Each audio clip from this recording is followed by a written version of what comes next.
So it may have just dawned on you that even though you have a priority date that's a couple of years in the past, you may not be as close to getting your green card as you thought you were.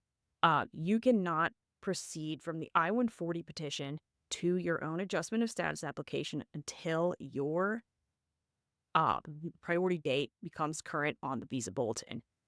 How long it took in the past is not an indicator of how long it's going to take for you. So uh, you may wonder if this timeline is actually going to work for you in terms of when your kids become adults. Do they need a green card with you? In terms of how many years are left in your career before you want to retire? In terms of, do you want to keep working at the company that sponsored you for the role that they sponsored you for, even though you're getting older, you're getting more experienced, other opportunities are around that you may want to take? You are not free to go do whatever you want with your career in the United States until you have a green card.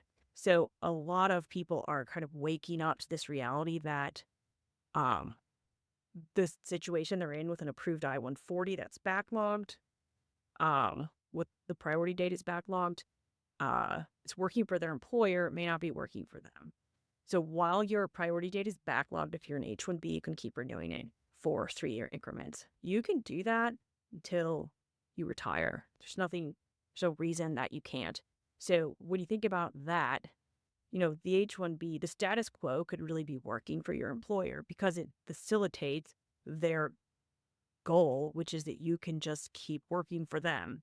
Um, if your goal is to retire and remain in the US, then you really do have to consider if you can wait as long as it will take. Um, Sometimes people get freaked out about their kids going to college and financial aid, their kids aging out and not being ready to have their own sponsorship. Hardly any 21-year-olds are done with college. So a 21-year-old can um, go to college in H-4 dependent status. Well, that's what they start college with. They turn 21. They flip over to their own F1 status, so they're on their own. It's possible to go into their own um, self directed immigration path. They could get an F1, and then graduate, get OPT, get STEM OPT, get their own H-1B. But as you know, if you did it yourself, it's not easy, and that's a high bar to put on a kid, especially a kid who's been raised in the US and doesn't think of the need to fight to stay in the US. Is not really part of um, what they're thinking about. And what you did as a parent, got the best grades ever. You were an extremely competitive student. You were extremely ambitious in your career. Not all your kids may turn out that way. Surprise. Um, so, flunking out of college, if you're in F1 status, is devastating to your ability to remain in the US. And that's not as big of a deal if you got your entire family back home and you go back and live with them and you can try college again there. But if your whole family is in the US, and especially if they all have green cards and you don't, that's a pretty lonely place.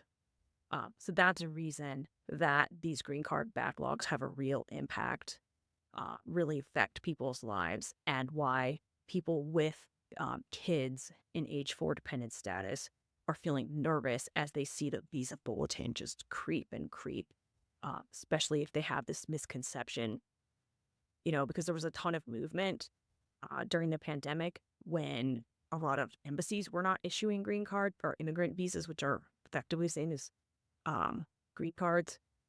There was some spillover, so we saw a rapid movement for people who were already present in the U.S. to get green cards a little bit faster than we expected. But that ended. The consulates and embassies have been reopened for years, and all family categories are also being gobbled up. There's just not that spillover that is adding to that small pie of 140,000 green card spots a year for employment-based immigrants and their dependent family members who also need a green card. It's not a big enough pie, particularly not a big enough pie for people from India, And that's why we see this really glacial movement. The Visa Bulletin can be very confusing, especially if you don't understand why it's moving back and forth the way that it is, why different times of the fiscal year, which is not the same as the calendar year, it's surging forward or back. Um, it is not possible to just look at it and compare the date that's current now to your priority date and use arithmetic to know when it's going to be your turn. But that leads me to say maybe you need to be in a better category. This is absolutely the time to at least explore if you have a faster path to a green card. One path that a lot of professional workers can explore is the EB-1A to see if they have reached a level where they can make a case that their extraordinary ability justifies getting to the front of the line.